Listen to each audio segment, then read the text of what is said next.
Hi friends, എല്ലാവർക്കും നമ്മുടെ പുതിയൊരു വീഡിയോയിലേക്ക് സ്വാഗതം. കഴിഞ്ഞ ദിവസങ്ങളിൽ ഞാൻ നാട്ടിൽ ചെന്നപ്പോൾ എന്നോട് കുറേ നമ്മുടെ സബ്സ്ക്രൈബേഴ്സിനെ മീറ്റ് ചെയ്തപ്പോൾ എന്നോട് ചോദിച്ചിരുന്നു, സാറേ എന്തുകൊണ്ടാണ് സാർ ഈ എക്സ്പെൻസീവ് ആയിട്ടുള്ള വയലിൻ മേടിക്കണമെന്നൊക്കെ പറയുന്നത് എന്ന് ചോദിച്ചിരുന്നു. അഡ്വാൻസ് ലെവലുള്ളവർ കുറച്ച് പേര് മീറ്റ് ചെയ്തപ്പം ചോദിച്ചിരുന്നു. അതിൻ്റെ ഒരു ചെറിയൊരു സംശയം നിങ്ങൾക്കുള്ളത് ഒന്ന് മാറ്റാൻ വേണ്ടിയാണ് ഞാൻ ഈ ചെറിയൊരു വീഡിയോയിൽ വന്നത്. ഇപ്പം ഞാൻ ഉപയോഗിക്കുന്ന രണ്ട് വയലിനുണ്ട്. എൻ്റെ മെയിൻ വയലിൻ അക്വസ്റ്റിക് വയലിൻസ് രണ്ടും ജർമ്മൻ വയലിൻ തന്നെയാണ്. ഇപ്പോൾ എൻ്റെ ഇരിക്കുന്ന വയലിൻ എന്ന് പറഞ്ഞാൽ ഏകദേശം ഒരു 200 ഇയേഴ്സിന് മേളിൽ പഴക്കമുള്ള ഒരു ജർമ്മൻ വയലിനാണ്. ഇത് ഞാൻ നമ്മുടെ ജെറി ഡേവിസ് സാറിന് മേടിച്ചാണ്. നല്ല നല്ല നൈസ് വയലിനാണ്, വളരെ ടോണൊക്കെ നല്ല, എനിക്ക് ഒത്തിരി ഇഷ്ടപ്പെട്ടൊരു വയലിനാണ്. അപ്പം ഈ ഒരു വയലിൻ ഇപ്പം ഇത് വായിക്കുമ്പോഴുള്ള ടോണും പിന്നെ ഇതിൻ്റെ ഫിംഗർ ബോർഡിൻ്റെ പ്ലേസ്മെൻറ്റ്, പിന്നെ അതിൻ്റെ പൊസിഷൻസ്, നമ്മൾ വായിക്കുമ്പോൾ പൊസിഷൻസ്, കാരണം നമ്മളൊരു നോട്ട് വായിക്കുമ്പം എന്താ കറക്റ്റ് അത് ഷിഫ്റ്റ് ചെയ്യുമ്പോൾ നമുക്ക് കിട്ടുന്ന ഒരു കംഫർട്ടബിൾ ആയിട്ടുള്ള ഒരു പൊസിഷൻ ഉണ്ട്. ആ പൊസിഷൻ വേറൊരു വയലിലേക്ക് നമുക്കൊരു സാധാ വയലിലേക്ക് വയ്ക്കുമ്പോൾ അതുകൊണ്ടാകട്ടെ. കാരണം അതിൻ്റെ ഫിംഗർ ബോർഡൊക്കെ ഈ സ്റ്റുഡൻസ് ഗ്രേഡ് വയലിൻ്റെയൊക്കെ ഫിംഗർ ബോർഡ് ചെയ്തേക്കുന്നത് പ്രൊഫഷണലി ആയിരിക്കത്തില്ല. അത് സാധാരണ ഒരു വയലിനെ നോർമൽ ഒരു വയലിൻ ചെയ്യുന്ന ഒരു ഇതാണ്. എക്സ്പെൻസീവ് ആയിട്ട് വയലിൻ ചെയ്യുമ്പം അതിൻ്റേതായ ക്വാളിറ്റിയിൽ അവർ ചെയ്യും, അതിൻ്റെ മെഷർമെൻറ്റ് കറക്റ്റ് തന്നെയായിരിക്കും. അതുപോലെ തന്നെ ഈ വയലിൻ കണ്ടറിയാം.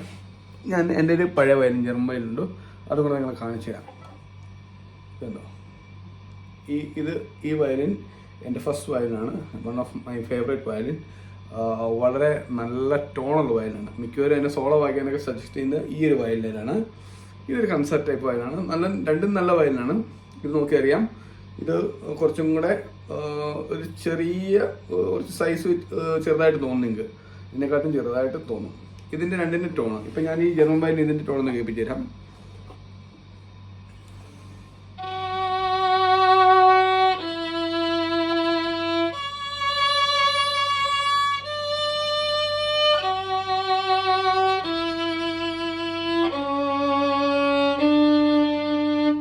സെയിം ടൈമിൽ ഞാൻ വേറെ രണ്ടാമത്തെ വയലിൻ കാണിക്കാം.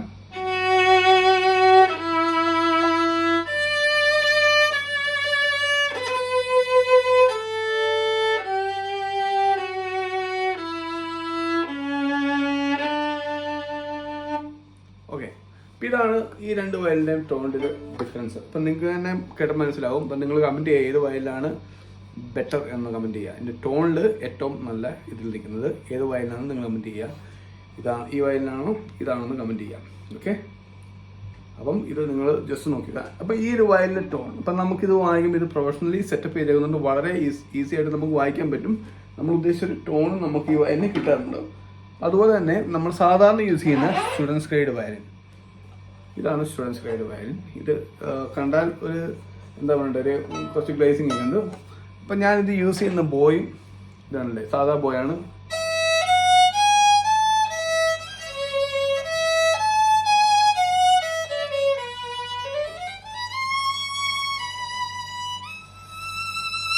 ആ ഒരു ടോൺ അത്ര ഉണ്ടാകത്തില്ല. അതുപോലെ ഫിംഗർ ബോർഡിൻ്റെ പൊസിഷൻസ് ഒക്കെ കറക്റ്റ് ആയിരിക്കത്തില്ല.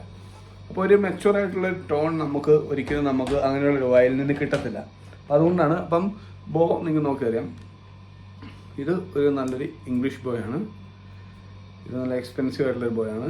ഒരു 15 രൂപ 16 രൂപ വരെയുള്ള ബോയാണ്. ഇത് ചൈന ബോയാണ്. അപ്പോൾ ഇതിൻ്റെ ഹെയർ നോക്കിയറിയാം, ഇത് നൈലോണാണ്, ഇത് ഹോഴ്സ് ഹെയർ ആണ്. അതുപോലെ തന്നെ ഇതിൻ്റെ ബോർഡ് സ്റ്റിക്കും നല്ല ക്വാളിറ്റിയുള്ള വുഡ് കൊണ്ട് ചെയ്തേക്കുന്നതാണ്. അതിൻ്റെ ഷേപ്പൊക്കെ നോക്കി നിങ്ങൾക്ക് അറിയാൻ കണ്ടില്ലേ, ഷേപ്പിലെല്ലാം വ്യത്യാസമുണ്ട്.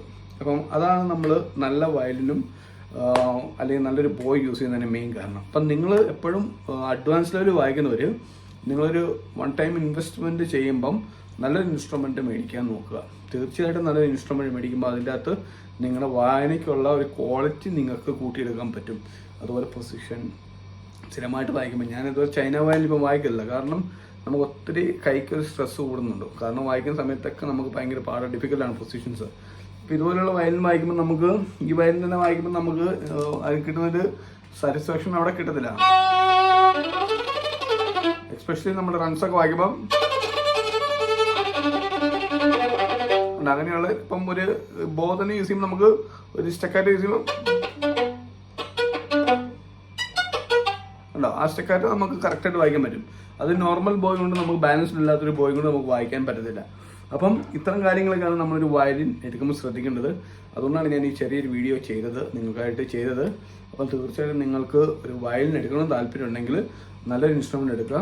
അതിന് നമ്മുടെ എൻ്റെ വാട്സപ്പിൽ കോൺടാക്ട് ചെയ്യാനുള്ള ഡീറ്റെയിൽസ് എല്ലാം തരുന്നതാണ്. നിങ്ങൾക്ക് തീർച്ചയായിട്ടും നിങ്ങൾ ഹെൽപ്പ് ചെയ്യുന്നതാണ്. നമ്മളൊരു ഇൻസ്ട്രുമെൻ്റ് എടുക്കുമ്പോൾ എപ്പോഴും അത് നല്ല ക്വാളിറ്റി ഉള്ളതാണെന്ന് ഉറപ്പ് വരുത്തിയിട്ട് നമ്മൾ എടുക്കുവാണെങ്കിൽ തീർച്ചയായിട്ടും നിങ്ങളുടെ പ്ലേയിങ്ങിനൊക്കെ അത് യൂസ്ഫുൾ ആയിരിക്കും. അപ്പോൾ അടുത്തൊരു വീഡിയോയിലോട്ട് നമുക്ക് അടുത്ത ആഴ്ച കാണാം. അതുവരെ